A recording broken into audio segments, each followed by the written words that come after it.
Já estamos ao vivo pelo Instagram Mauro JR Advogados. Hoje o nosso 15º programa Direito e Você. Nesse mês da advocacia, mês onde a gente comemora o mês da advocacia por completo, embora que dia 11 fosse o dia dedicado aos advogados e advogadas, à justiça, ao estudante de direito, nós estamos com todo o mês com essa programação voltada para que possamos conversar sobre direito. Conversamos já aqui com a doutora Railena, conversamos já com o nosso presidente, doutor Celso, e hoje nós receberemos aqui dois grandes amigos da advocacia, né? Que são o doutor Aster Sepúlveda e o doutor Aurélio Lobão. Doutor Aster Sepúlveda, ele é advogado, especialista em direito civil, processo civil, direito constitucional, administrativo, direito penal e processual penal, mestrando em direito constitucional, é conselheiro suplente da OAB, foi tesoureiro da gestão de 2019 a 2021. E doutor Aurélio Lobão, ele é advogado, professor, especialista em direito civil, processual civil, especialista em direito constitucional e administrativo também, mestre em direito pela UCB do Distrito Federal. Ele também é doutorando em direito pela USP São Paulo e atualmente ele é procurador-geral do município de Teresina. Então nós iremos conversar hoje com esses dois grandes advogados e o tema é advogando na prática, né?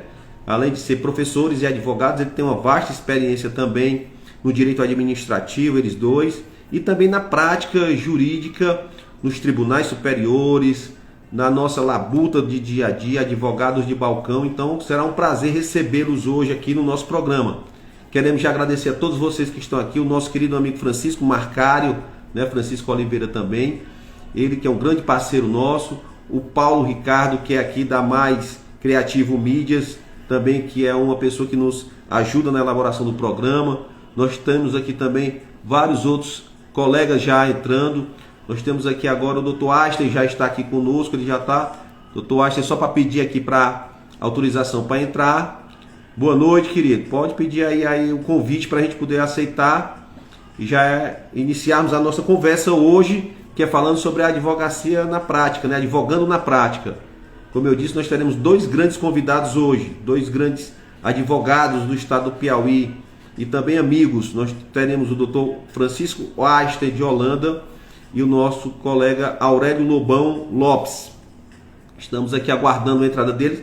Como vocês sabem, esse é o 15º programa Direito e Você. Nós estamos também lá no YouTube, Mauro JR Advogados Associados. Quem quiser rever esse programa de hoje, essa live de hoje e as anteriores também, as 14 lives anteriores, podem ir lá no nosso Instagram, no nosso YouTube, se inscrever e ver o nosso bate-papo, conversar. E aqui também diga a sua pergunta, né?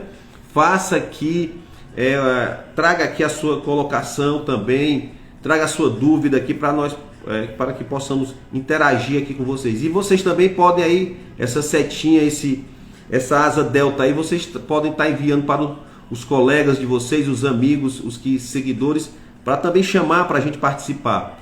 Doutor Aster, faça o convite aí, doutor Aster, para que possamos recebê-lo aqui com o maior prazer, não é? Hoje, como eu disse, todas as segundas-feiras nós estamos aqui conversando com os amigos, com os internautas, com os advogados, com a população em geral sobre vários temas, né? E nós iremos tratar esse mês de agosto especificamente de temas voltados diretamente à advocacia. Já estamos preparando a pauta para o mês de setembro e nós iremos conversar com vocês todas as segundas. Vamos aqui agora receber Dr. Weinstein, solicitou aqui sua entrada. Dr. Weinstein, é um prazer recebê-los aqui no nosso programa Direito e Você, do escritório de advocacia Mauro Júnior Advogados Associados. Seja muito bem-vindo, meu amigo. Muito obrigado, Mauro Júnior, pelo convite. De pronto aceitamos, porque é uma grande oportunidade de estarmos dialogando com os colegas advogados e advogadas da cidade de Pedro II, de toda a região, da nossa querida subseção de Piripiri. Então, me sinto muito honrado com o convite e estamos aqui para dialogar com toda a advocacia do Estado do Piauí, com todos que estamos assistindo aqui no nosso programa Direito e Você. Doutor Washington, quero dizer que sempre, desde o primeiro momento que eu o conheci, eu vi o seu compromisso com a advocacia.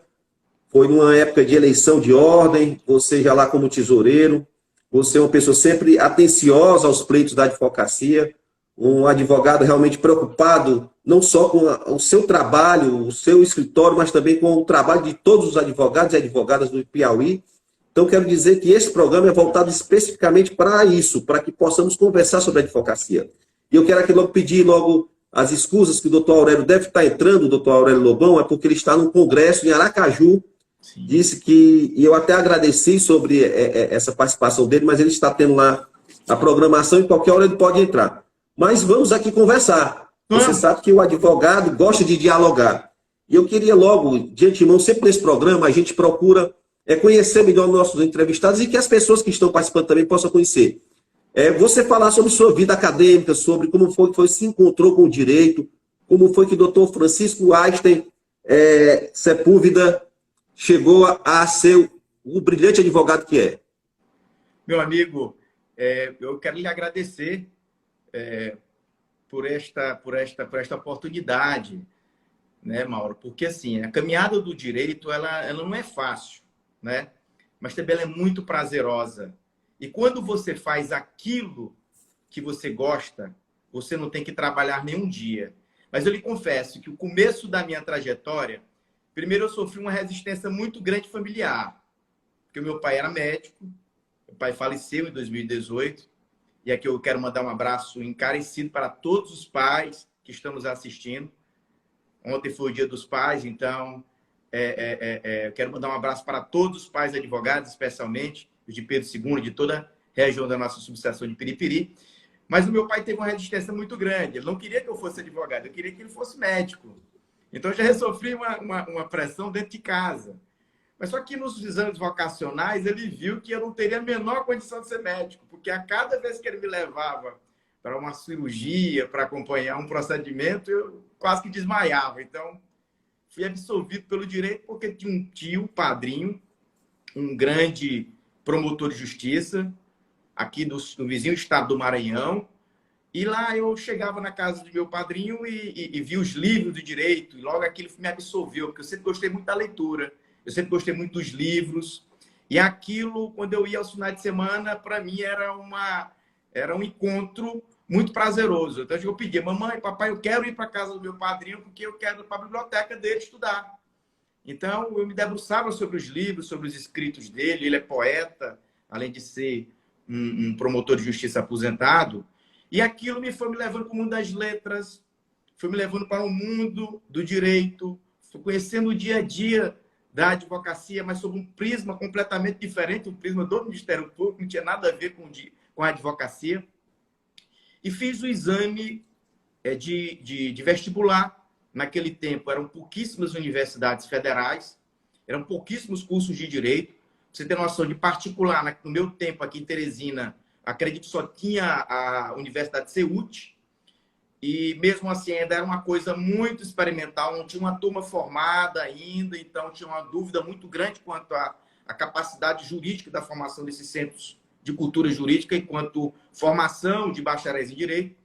E eu logrei êxito em passar em dois vestibulares, o vestibular da Universidade Federal da Paraíba e o vestibular da Universidade Federal da Estadual do Ceará.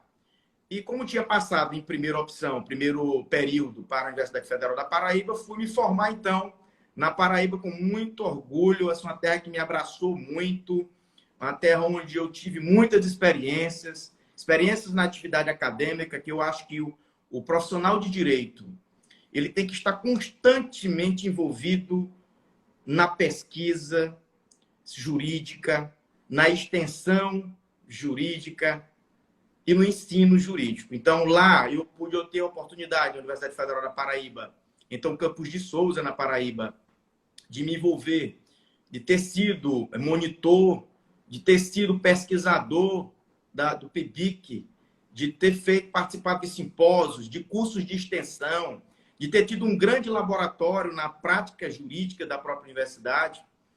Fui também líder estudantil por 2 mandatos. Fui líder estudantil lá em Souza, presidente do diretório acadêmico, onde a gente fez uma verdadeira revolução.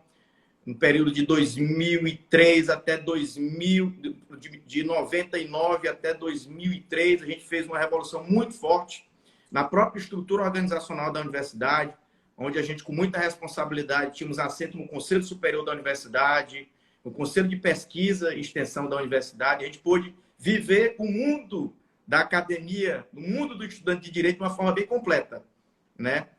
Fazendo projeto de pesquisa, cursos de extensão, desenvolvendo seminários, cursos de oratória. Eu estava conversando com um colega nosso na época da faculdade, Mauro. A gente fez uma sala de oratória, onde a gente trazia sempre palestrantes para poder ensinar aos colegas advogados como ele deve se portar, como seria o dia a dia, como seria se portar na audiência. Então, aquilo foi um momento muito importante na minha vida.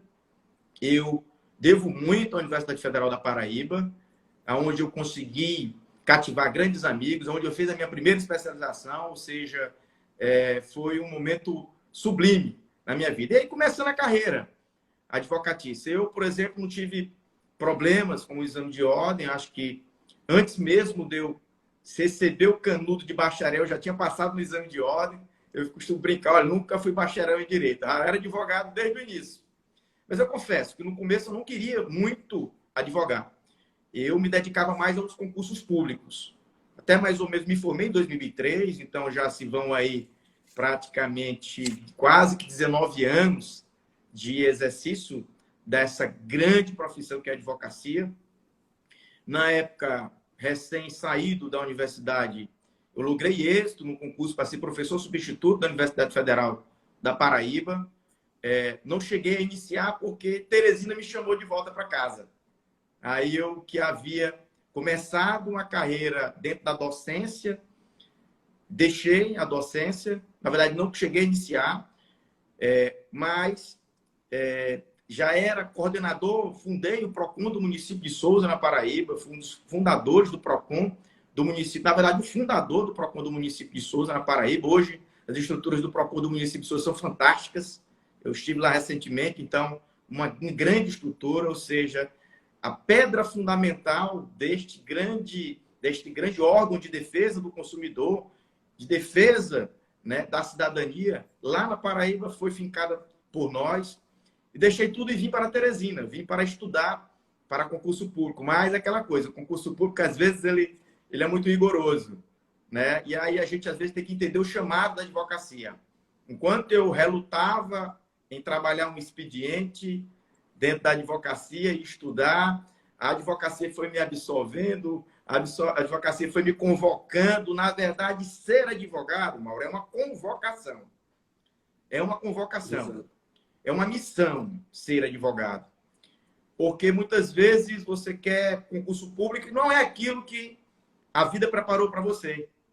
E uma facilidade, ao mesmo tempo, de conseguir clientes, de fazer amizades, de estudar e, ao mesmo tempo, entender como é que funcionam as engrenagens do direito. E aquilo me deu uma facilidade muito grande. E eu digo a você, graças a Deus que eu sou advogado, não sei fazer outra coisa na minha vida a não ser advogado. Quem sabe um dia escritor, mas por hora advogado, né? E que tem tudo a ver com escrita, que a gente tem a fala e, ao mesmo tempo, a escrita como grande responsabilidade. E a advocacia me convocou e eu estou advogado até hoje, sou advogado com muito orgulho, representante da nossa classe, que é importante também o colega advogado se doar um pouco. Eu digo, Mauro, que o advogado ele tem que ter a nobreza de dedicar um tempo da sua vida para as grandes causas sociais. E estar como dirigente de ordem, estar como conselheiro de ordem, estar como diretor da ordem, ou como conselheiro federal da ordem, é uma missão de doação para a nossa classe, para o fortalecimento do Estado Democrático de Direito, sobretudo, e, ao mesmo tempo, o fortalecimento da advocacia. Então, e quem ganha somos nós, advogados, dentro de um sistema de colegas compromissados como você. Eu queria só pedir a permissão aqui, doutor Weinstein, para receber o nosso colega Aurélio Lobão também, já está pedindo aqui para entrar, e a gente vai bater um papo aqui, os três aqui juntos aqui, porque esse meu convite para colocar vocês dois juntos foi muito significativa pela amizade que a gente tem. Doutor Aurélio Lobão, muito prazer estar recebendo. Quero logo lhe agradecer aí a gentileza de estar aí no Congresso de Procuradores em Aracaju, mas teve a gentileza de nos atender, bater esse papo aqui com o nosso amigo Einstein. Seja muito bem-vindo, meu colega Aurélio. Eu que agradeço, meu amigo Mauro. Um abraço para o meu irmão Einstein. É importante a gente poder compartilhar, né, as experiências que a gente já tem ao longo aí de 20 anos de atuação jurídica, né, com aqueles que estão ingressando, enfim, trazendo as nossas dificuldades, aquelas nossas, os obstáculos já transpostos, as conquistas já realizadas, enfim, tudo isso daí é importante e que o que a gente puder, a gente vai estar sempre promovendo esse bom nome da advocacia e exatamente buscando esse fomentar da nossa classe cada vez mais. Eu quero aqui, olha, o doutor Aurélio, você entrou agora, mas o doutor Einstein já contou aqui toda a sua linda trajetória. Você acompanhou um pouquinho aí já, que eu vi que você tinha entrado, a sua trajetória desde lá de Timon, que era, o pai queria que ele fizesse medicina, foi para Paraíba, lá em Campina Grande, né? Universidade Campos de Souza, na Paraíba, e chegou agora a ser esse grande tribuno, esse grande advogado, esse grande representante da nossa classe. Eu queria também fazer essa mesma pergunta para você, meu amigo. Como foi que a sua trajetória que chegou até ser hoje o nosso mestre em direito constitucional, né? Professor, foi professor do meu filho, foi professor do Zé Dimar, e é um prazer que foi a corrente que nos ligou. Então, como foi sua trajetória de chegar até aqui, meu irmão?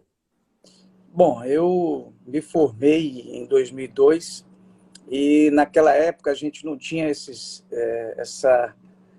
facilidades que nós temos aqui de uma internet potente, que pudéssemos fazer essa interação.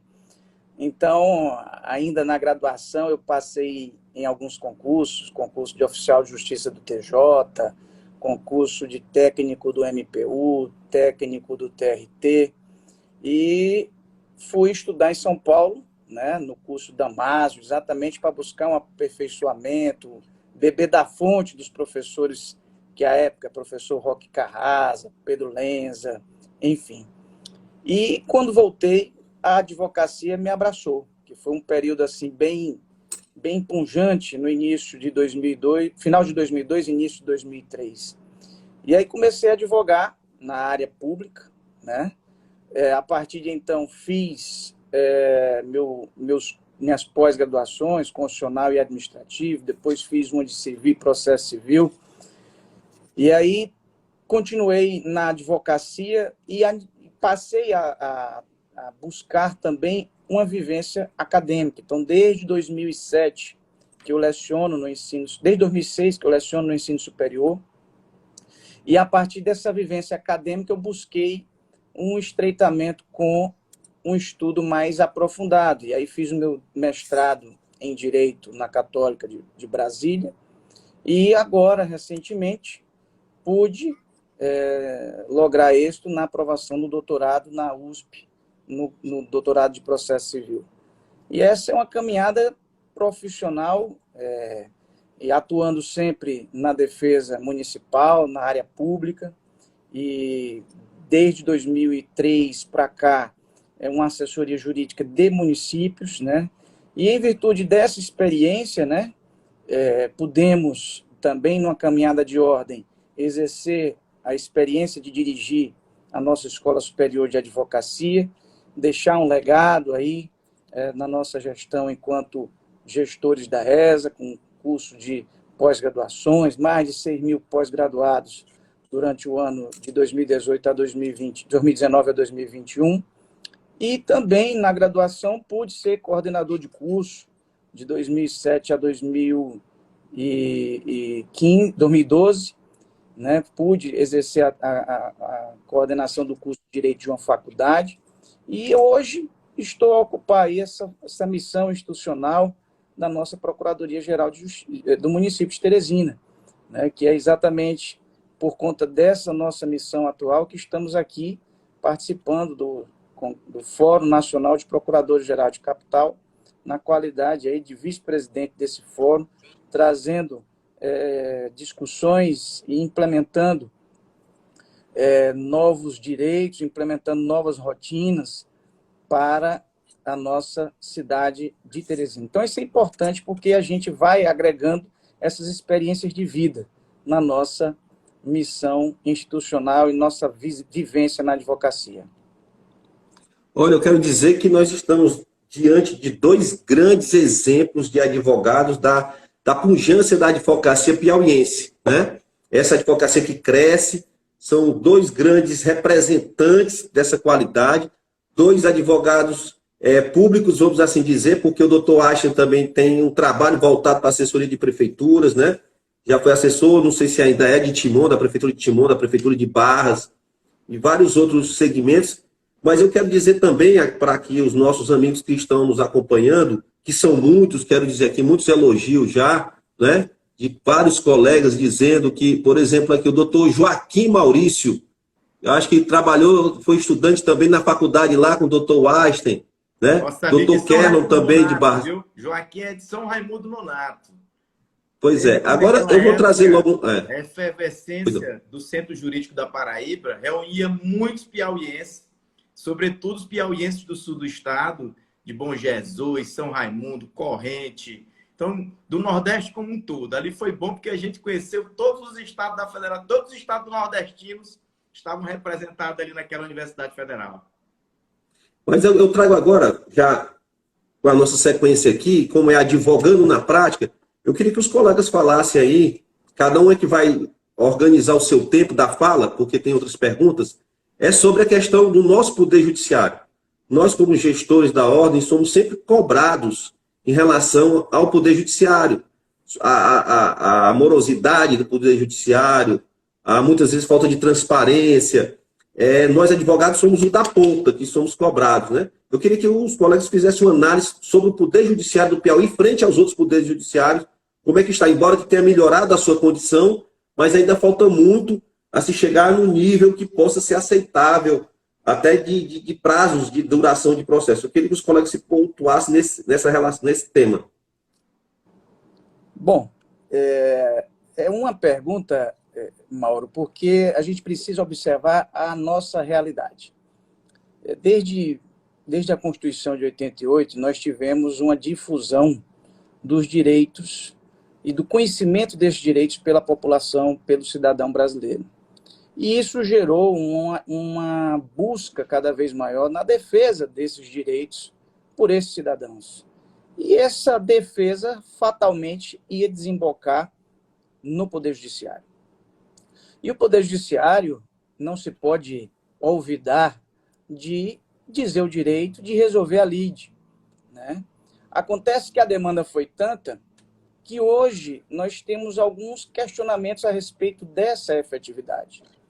Então, a estrutura que nós tínhamos acerca da dinâmica dos processos que foram ajuizados não obteve uma resposta efetiva na velocidade que buscava, né, e preconizava a nossa Constituição, de um processo rápido, efetivo e justo.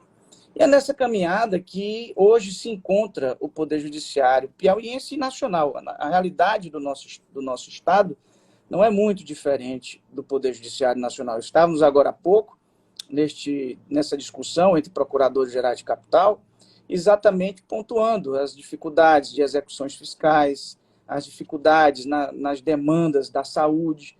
Por quê? Porque o Poder Judiciário se viu obrigado e procurado de forma elevada pelo cidadão e pelos jurisdicionados, inclusive o jurisdicionado público, e precisou dar uma resposta.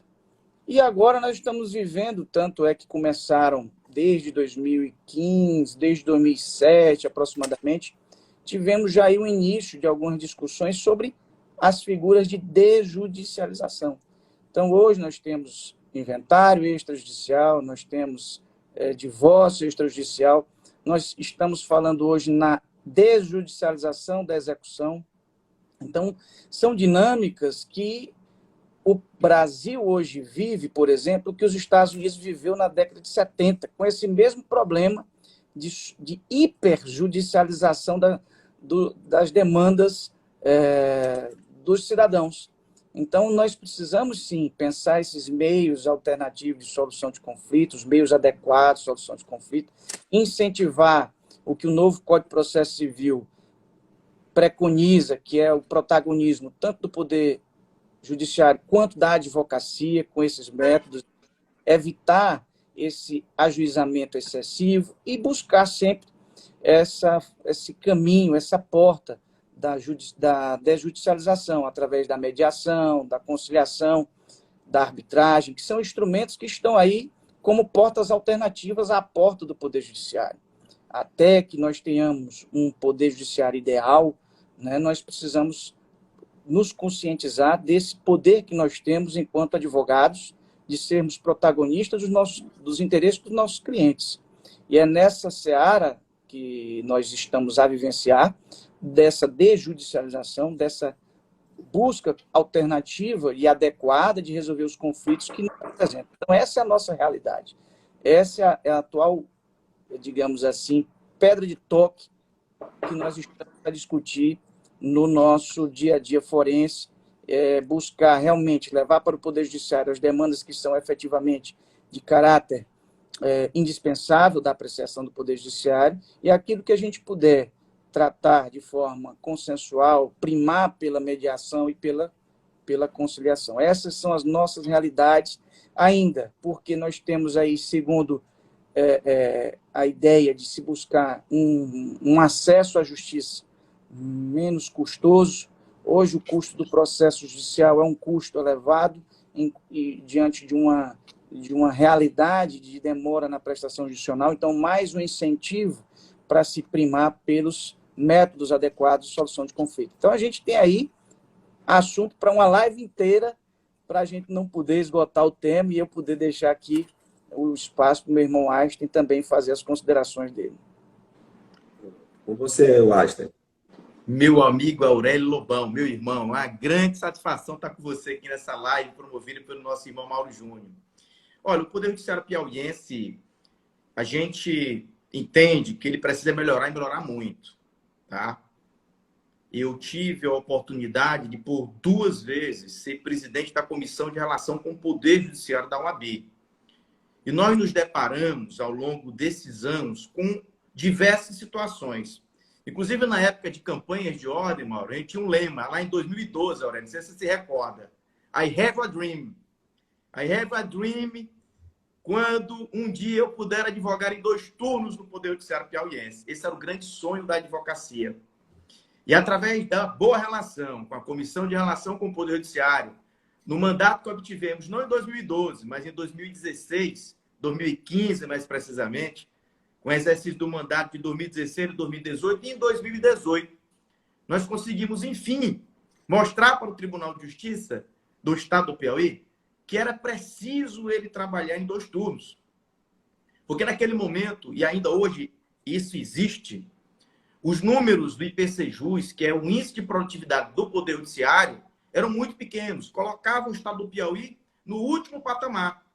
E foi necessário esse amplo diálogo franco, verdadeiro, entre a OAB, a presidência do Tribunal de Justiça, o corregedor do Tribunal de Justiça, para que a gente pudesse, enfim, conquistar, em 2018, os 2 turnos no Judiciário piauiense. Fazer com que o tribunal entendesse que era necessário trabalhar em 2 turnos. E isso aconteceu. E os reflexos disso a gente vai colhendo de forma muito lenta, mas de forma positiva. O tribunal já começou a melhorar os seus índices de produtividade. Veja só, temos servidores que trabalhavam apenas 4 horas por dia, quando na verdade tinha que dar um expediente de 6 ou de 8. E não davam o expediente completo porque o tribunal fechava. Então foi necessário o tribunal rever toda a sua sistemática, e eu acredito muito nisso, na força do trabalho, Mauro. O tribunal, quanto mais horas de trabalho ele tiver, maior será a produtividade da entrega da prestação jurisdicional. Então, veja só, de 2018 foi plantado 2 turnos judiciário, 2019 a gente já começa a colher o fruto positivo disso, com a produtividade aumentada do Poder Judiciário piauiense, saindo do último número do IPCJus, já ali alçando a condição de selo bronze, que antigamente não tinha selo nenhum, tá? E aí em 2020, 2021, por conta da pandemia, a gente vai perceber, até 2020 teve uma crescente, mas a gente vai perceber um declínio nisso. Então, qual é o problema hoje de enfrentamento pelo Tribunal de Justiça do Estado do Piauí? De gestão processual. A gestão processual é uma tônica hoje trabalhada em todos os tribunais do país. E nós temos que ter hoje servidores, secretários judiciais preparados para atender, sobretudo, a advocacia 4.0, que é uma realidade. Olha que maravilha, nós estamos aqui hoje, né, conversando, eu de Teresina, você de Pedro II, Aurélio de Aracaju. Isso é uma realidade que não volta nunca mais. A realidade da justiça hoje é 4.0. E nós, advogados, vamos ter que nos reinventar dentro desse novo parâmetro.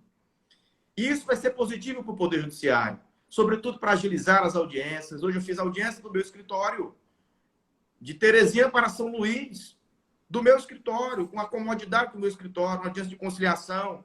Então, isso vai facilitar muito o andamento processual. Nós temos hoje um Tribunal de Justiça que, de fato, Aurélio, se encontra abarrotado de processo. Nós temos uma pauta travada pelo Tribunal de Justiça. Não por falta de servidores, não por falta de magistrados, não por falta, sobretudo, de condições, porque o Tribunal de Justiça, aqui há de se realizar o registro, nesses últimos 3 mandatos de presidentes, deu uma estrutura muito boa para todos os advogados. Olha, estive no Fórum de Pedro II, inaugurado recentemente, um novo Fórum Novo de Piripiri, Fórum Novo de Floriano, Fórum Novo de Corrente, Fórum Novo de Bom Jesus, fóruns novos, Esperantina. das 64 comarcas que a gente tem, onde o magistrado, o servidor, não vai poder reclamar de que não tem estrutura para trabalhar. Então, se ele não vai poder reclamar que não tem estrutura para trabalhar, hoje nós estamos trabalhando nos 2 turnos, por que não dar uma vazão processual melhor?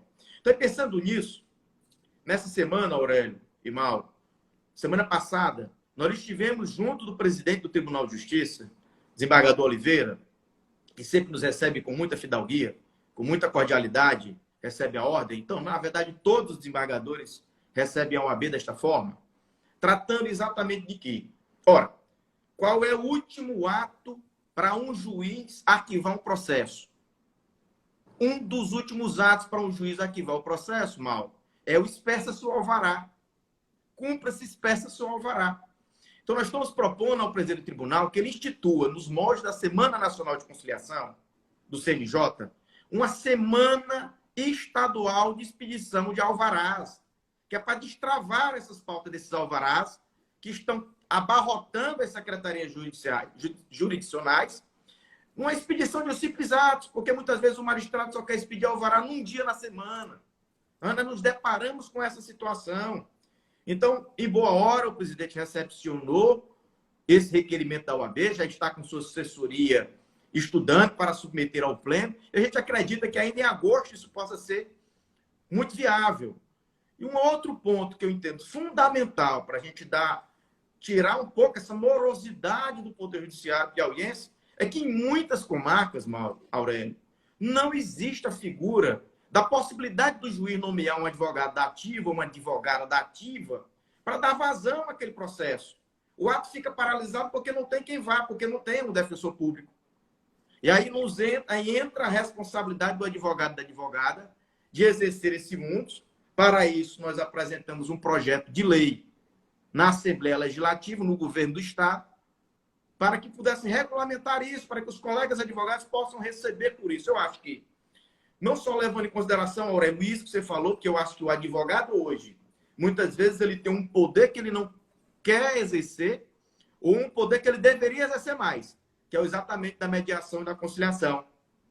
Pouca gente sabe que na OAB nós temos uma Câmara de Mediação e Arbitragem.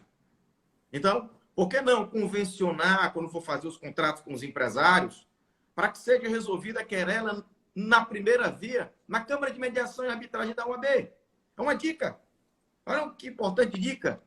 Vocês forem fechar um contrato com o cliente de vocês, seja um contrato de compra e venda, seja um contrato onde possa haver qualquer interpretação equivocada de ambas as partes, condiciona a primeiro submeter à Câmara de Mediação e Arbitragem que rapidamente o litígio será resolvido.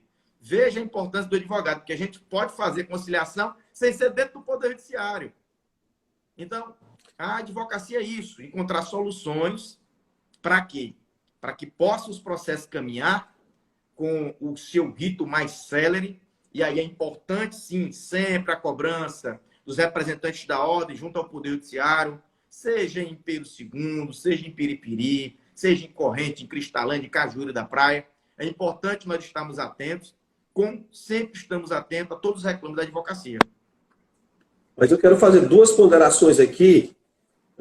Antes disso, eu quero agradecer a todos aqui os nossos colegas que estão nos abrilhantando aqui com as suas presenças, os comentários também falando da importância do advogado, vários colegas falando, e quero também lembrá-lo que nós estaremos com esse programa, que é o 15º Programa Direito de Você, no YouTube. Mauro JR Advogados Associados tem lá o nosso programa no YouTube, assim como os outros também, né? Quem quiser rever também esse programa, pode aí acessar e também nos rever essa situação. Mas eu quero colocar aqui pontuar aqui. Primeiro, em relação à fala do doutor Aurélio, que o advogado tem esse poder, e foi confirmado pelo doutor Einstein, esse poder de mediar, de conciliar, que eu particularmente quero dizer que eu já atuo nesse modus operandi. Até porque, como o judiciário abarrotado, com morosidade, a gente é melhor sentar com as partes e tentar viabilizar um acordo. Mas eu quero dizer que vocês pontuassem também, vocês dois professores também, as universidades não preparam hoje o bacharel de direito para mediar. É um fato que nós estamos vendo. O bacharel de direito de hoje, ele ainda sai com a mentalidade de antigamente, de litigar, de querer processar. Então, embora que tenha uma cadeira de mediação e tudo, mas eu vejo isso dos novos advogados. A gente incentiva que eles procurem a mediação, a gente incentiva que eles procurem a conciliação, mas eles ainda relutam para que tenha esse traquejo. E o outro ponto, e que o colega trouxe, o colega Einstein, é em relação aos honorários dativos, e principalmente nós do interior, e principalmente as comarcas que não têm defensor público. E muitas vezes tem defensor público, mas duas partes não têm condição de pagar. O processo para porque um defensor vai defender uma parte, e a outra oficia-se a defensoria para mandar um defensor, e isso vai demorar muito mais ainda o processo. Aqui, quando eu cheguei em Pedro II, que nós éramos poucos advogados, 60% do movimento da comarca, e nós não tínhamos defensor, eu fazia de graça. De graças assim, eu era nomeado pelo juiz. Né? Então, pontuando nisso, a necessidade da regulamentação, assim como o Maranhão fez, né? Regulamentou, possui, e até em conversas paralelas com você, nos disse isso, e também a questão da mediação, que está faltando ainda, nós advogados assumimos esse papel de protagonismo dentro do processo judicial, não é? Nós somos importantes também para trabalhar sobre isso. E sem falar aqui, como falamos na demanda, que foi desvirtuada a questão dos juizados especiais. Os juizados especiais estão totalmente desvirtuados da sua função de serialidade, de informalidade. Hoje eu estava vendo, houve uma matéria na TV Clube, que em Teresina já estão pautando audiências para 2023, no final de 2023, 2024. Então eu queria que o colega também pontuasse nessa questão das ferramentas do juizado, né? E dessa questão também do estudante ser preparado para advogar. Vou acionar aqui o doutor Aurélio, que teve que sair, acho que teve algum problema. Ele vai retornar aqui para a nossa live. Pode continuar, doutor Einstein, enquanto o doutor Aurélio retorna. Isso é um problema muito grave, um problema não de estrutura, mas é um problema mesmo organizacional. Por diversas vezes a OAB já conseguiu, Mauro, reverter essas pautas, e eu acredito que dessa vez não vai ser diferente, junto ao coordenador dos juizados, que atua diretamente ao Tribunal de Justiça. Eu tenho plena certeza que essa pauta do juizado vai voltar agora para 2022, sem sombra de dúvida disso, pela interlocução da ordem. Mas dizer que o advogado ele tem que estar preparado, ele tem que estar... A grande arma que nós temos, Mauro, contra... Isso aqui é um site, eu quero dizer que fala para todos os colegas advogados, a nossa grande arma é a nossa capacidade jurídica. Capacidade jurídica que você aprende na academia, enquanto está cursando o seu curso, mas, sobretudo, você aprende agora, nesse momento, se inscrevendo num curso de especialização, se especializando numa área de sua afinidade, para que você possa ter o conhecimento jurídico necessário para saber o que o seu cliente quer. Sobretudo para saber primeiro o que o seu cliente quer. E depois para bem defender o seu cliente contra qualquer abuso de autoridade ou qualquer arbítrio. O que vai nos diferenciar como atores do sistema de justiça, porque tem muita gente boa, Mauro, que morre e não sabe que a gente integra um sistema de justiça, aonde nós não somos inferiores e nem superiores a nenhum ator do processo, nem ao promotor de justiça, nem ao defensor público, nem ao ministro do Supremo Tribunal Federal, ao ministro do STJ, a um desembargador. Todos somos iguais. E exatamente por sermos iguais dentro do sistema de justiça, quando houver qualquer abuso, para a gente se valer das nossas prerrogativas, a gente tem que conhecer o direito.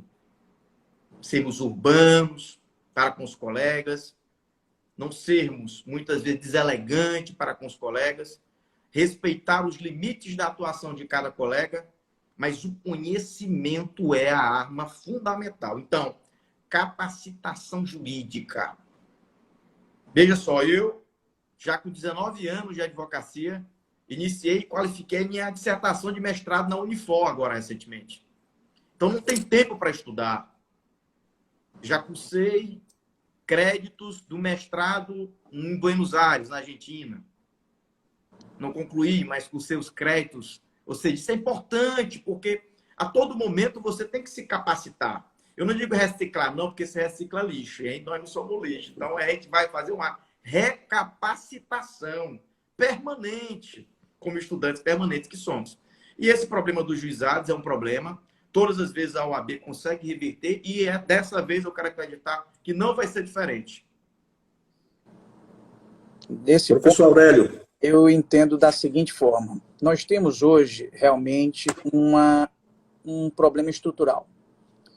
Ele começa na faculdade, que agora passou a dar importância à difusão dos institutos da mediação, da conciliação, desses métodos alternativos de solução de conflito, que antes não eram matéria curricular obrigatória, agora é, e agora são.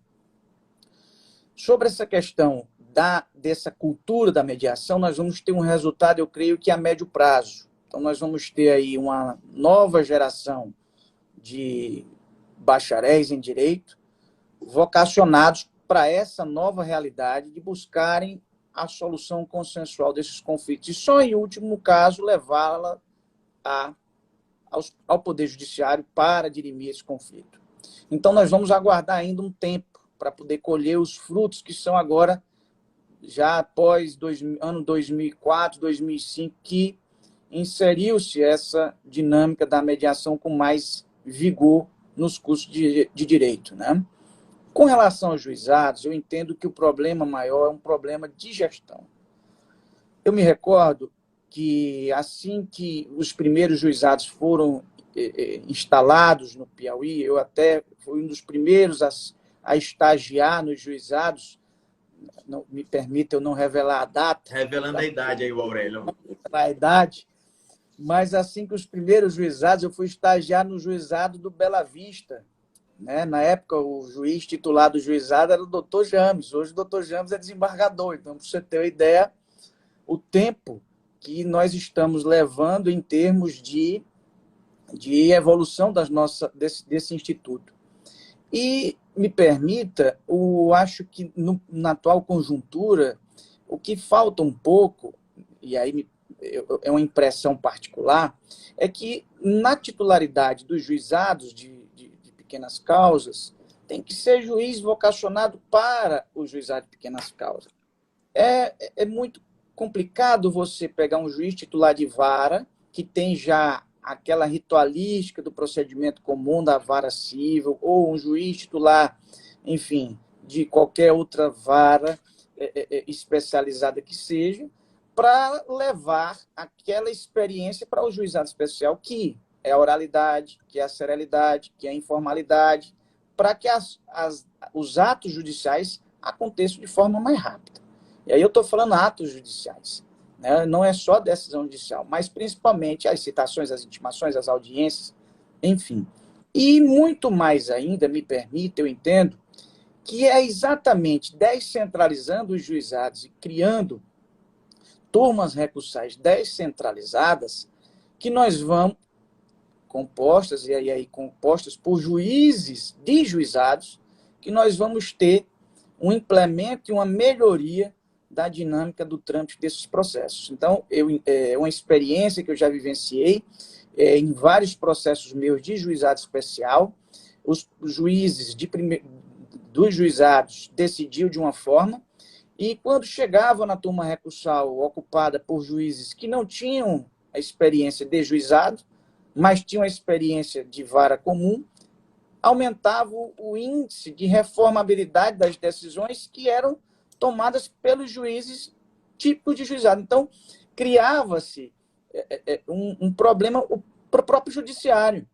Então, não que as decisões merecessem ser reformadas, mas o que gerava uma insegurança jurídica para o próprio jurisdicionado. Hoje, nós estamos buscando cada vez mais a segurança jurídica das decisões. Estamos falando em força dos precedentes dos tribunais superiores, a aplicabilidade dessas decisões nas demais instâncias. E qual era a segurança jurídica e que eu teria de ajuizar uma ação no Bela Vista, ajuizar uma ação no juizado da UFP, ajuizar a ação no juizado do Camilo Filho, ter sentenças favoráveis em todas essas ações e chegasse na turma recursal com uma composição majoritária de juízes não de juizados e reformar essas decisões. Então, isso gerava uma insegurança jurídica, porque os próprios juízes dos juizados ficavam, digamos assim, receosos e ficavam até, de certa forma, sem entender aquela dinâmica da reformabilidade. Então, por isso que nós temos que pensar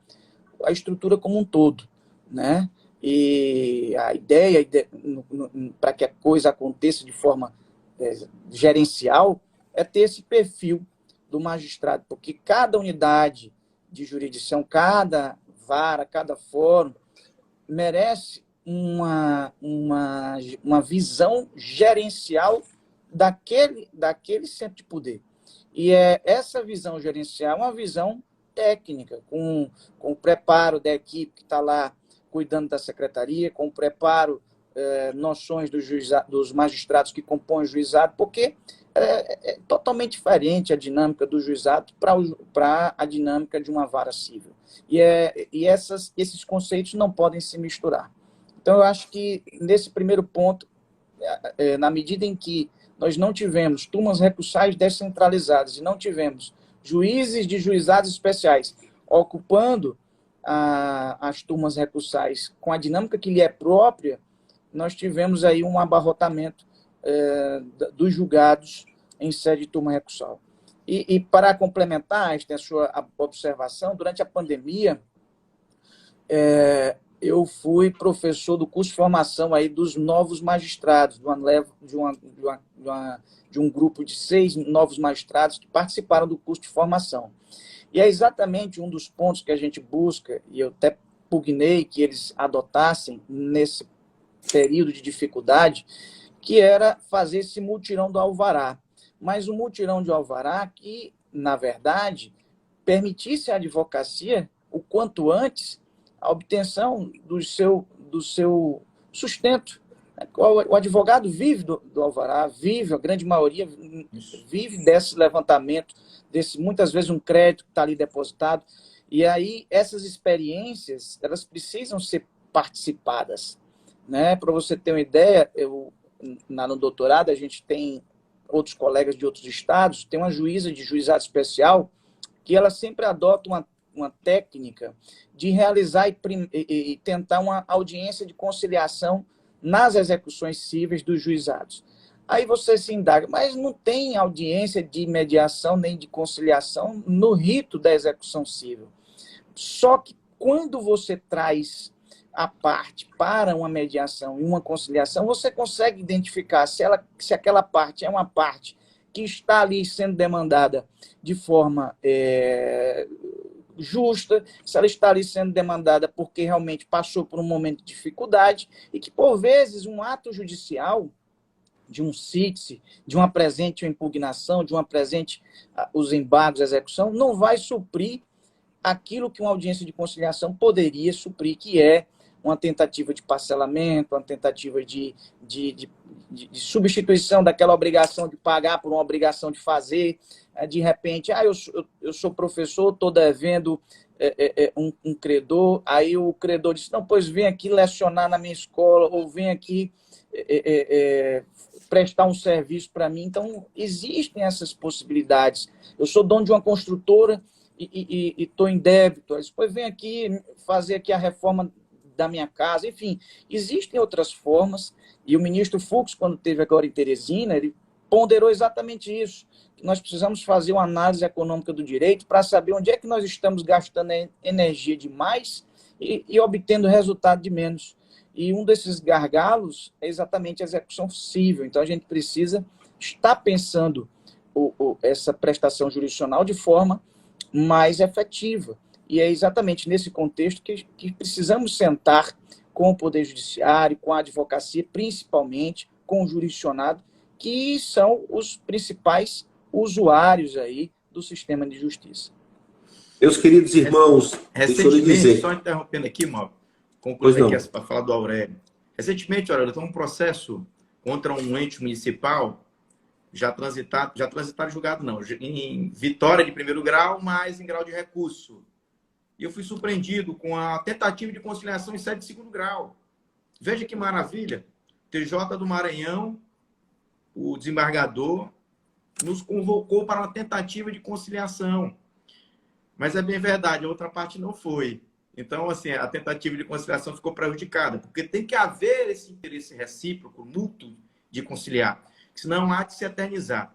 Mas, sobretudo, Mauro, a preocupação dos juizados. Veja só, no estado do Piauí hoje nós temos 29 juizados. Nós temos 9 juizados aqui na capital e 20 juizados no interior. O ponto de maior gargalo são os juizados da capital. Sobretudo, inclusive a OAB agora fez um relatório, já submeteu ele ao presidente do tribunal, que vai submeter ao pleno do Tribunal de Justiça do Estado do Piauí, para que haja uma distribuição, uma redistribuição de competências pela população. Competência territorial, por exemplo, a minha casa é aqui na Zona Norte, no Marquês. Eu faço parte do juizado Zona Norte 2. No meu entorno do meu juizado, a população de 20 mil pessoas.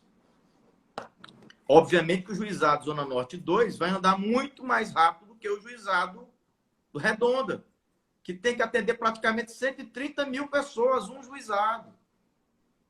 Veja que há uma distribuição territorial, a competência territorial dos juizados ela tem que ser repensada, sobretudo aqui na capital. E a Ordem fez um relatório pela Comissão de Relação com o Poder Judiciário, inclusive fez uma audiência pública para colher informações, e isto já está sendo objeto de apresentação, foi apresentado ao presidente do Tribunal de Justiça e a vários desembargadores, ao corregedor do Tribunal de Justiça, para que a gente possa pensar numa nova reformulação desses 9 juizados. Eu tenho um juizado, por exemplo, da Zona Leste, que atende 20 mil pessoas. Obviamente que uma ação nesse juizado, ali perto da Nova FAP, ele vai ser muito mais célere do que o juizado do Buenos Aires.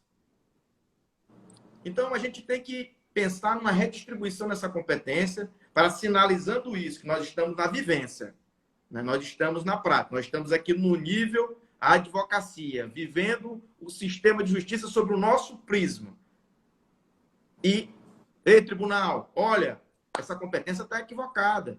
Bora ver como é que a gente consegue resolver isso, sem que se implique em aumento de despesa para você, mas vamos fazer uma redistribuição de competência territorial. Então, seria um ponto importante a ser levado, nós já levamos ao próprio Tribunal de Justiça, para que ele possa comprar essa ideia e, com isso, ajudar a advocacia, o jovem advogado, sobretudo, que começa a carreira pelo juizado. E nós vamos fazer também o seguinte, com essa pandemia, Aurélio, o que aconteceu, meu querido amigo? E isso aqui não é protecionismo. Doutor Aster, me permita aqui, eu quero fazer as minhas escusas aqui, é porque eu sou o gestor do tempo aqui, e o Instagram não perdoa. Quando chega uma hora, ele tira a gente do ar. Não é por outra plataforma que a gente poderia passar a noite aqui conversando, e nós temos assuntos aqui para passar, não, 1, 2, 3, 4 lives. Mas eu quero aqui, faltam só 5 minutos para a gente finalizar, e eu acredito que todos os que aqui estão ou que irão ver, irão se interessar por esses assuntos que nós traçamos aqui, mas eu queria ainda tem muitos assuntos para a gente falar. A vivência nossa do interior, que eu queria colocar para vocês, do juizado. Mas eu queria que vocês falassem, agora eu vou medir tempo, agora eu vou fazer igual o debatedor aqui em debate político. 1 minuto para cada um. Futuro dos colegas. Projetos futuros. 1 minuto para cada um para falar aí sobre o futuro da carreira, o futuro da sua advocacia. O que é que vocês estão pensando individualmente para o futuro? 1 minuto para cada. O tempo está passando. Bora lá. Eu acredito que o futuro da advocacia, ele passa sobretudo, Mauro, pela essa nova realidade que nós vivemos. Veja só, nesse exato momento, aqui, pegando as causas de vários colegas advogados, nós temos várias bancas de escritório de São Paulo, com 40 colegas advogados fazendo audiências virtuais. Isso é uma nova realidade. Esse colega está habilitado a exercer aqui pela OAB do Estado do Piauí. Esse serviço é uma grande preocupação com o mercado. Então, nós temos que ter essa preocupação, porque nós temos hoje uma quantidade imensa de cursos de direito, vários colegas advogados logrando êxito. O Piauí é o estado que mais logra êxito proporcionalmente, 28% agora no último exame de ordem, e nós temos que estar preocupados com isso. Mas eu aposto muito nessa advocacia 4.0, que é essa advocacia virtual, essa advocacia que está entrando agora nos tribunais superiores, no Supremo Tribunal Federal. Eu acho que é um norte a ser seguido. A tecnologia em favor da advocacia, não em detrimento de prejuízo para os colegas advogados. E também, né, numa advocacia onde o colega advogado possa estar mais capacitado para exercê-la e, com isso, prestar um bom serviço para toda a sociedade piauiense, a serviço do nosso querido Estado Democrático de Direito. É o que desejamos para o futuro da advocacia. Doutor Aurélio. A advocacia... 1 minuto. Tá certo. A advocacia, meu amigo Mauro, é uma função essencial da justiça, que é e sempre vai ser essencial à justiça. Nós, advogados, precisamos ter essa consciência da importância que nós temos no sistema democrático, no sistema de justiça. E nós, a partir dessas inovações que foram implementadas a partir da resolução 125 do CNJ, a busca dessas desjudicializações, nos tem permitido cada vez mais reforçar esse papel de protagonismo. Então, um bom advogado, a boa advogada, ela vai buscar cada vez mais inserção nesse sistema de justiça, primando pela consensualidade. Hoje, quem não buscar se aprimorar nessas técnicas da consensualidade, nós estamos exatamente vivendo uma problemática que os Estados Unidos viveu em 1978.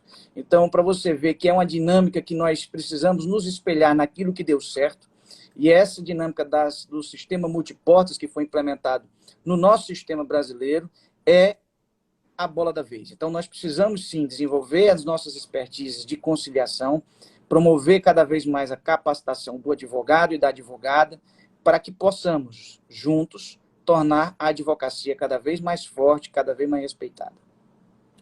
Olha, eu quero agradecer imensamente a presença dos dois colegas aqui. Vocês sabem da admiração, do respeito, da amizade que eu tenho pelos dois, né?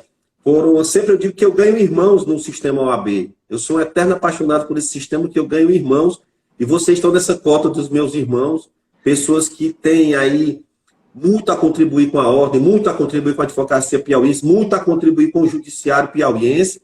Quero aqui, antes de terminar, nós já estamos finalizando aqui, nós vamos nos encontrar agora no nosso primeiro seminário jurídico de Piracuruca, na sexta-feira. Na quarta-feira à tarde, na Assembleia Legislativa, onde irá ser realizada uma sessão solene em homenagem à advocacia. Nós estaremos lá presentes. Espero dar um abraço em cada um dos colegas também. E vamos aí tratar desse sistema OAB, tratar da advocacia. Esperem mais convites nossos para vir aqui conversar com a advocacia, porque nós temos muito o que debater. Agradeço mais uma vez a todos os internautas aqui, a todos os que participaram, os nossos colegas, pessoas amigas, e dizer que nós estamos também lá no YouTube. Quem quiser assistir novamente essa live, que eu com certeza vai aprender coisas maravilhosas. Agradeço a Deus por nos proporcionar, queridos colegas, essa oportunidade de estarmos conversando. Espero logo, logo encontrá-los para dar um abraço. Que Deus seja louvado sempre, meus amigos. Amém. Amém. Tudo de bom. Um Muito abraço. obrigado, Maurão. Um abraço, Até logo, Mauro. pessoal. Felicidade. Irmão.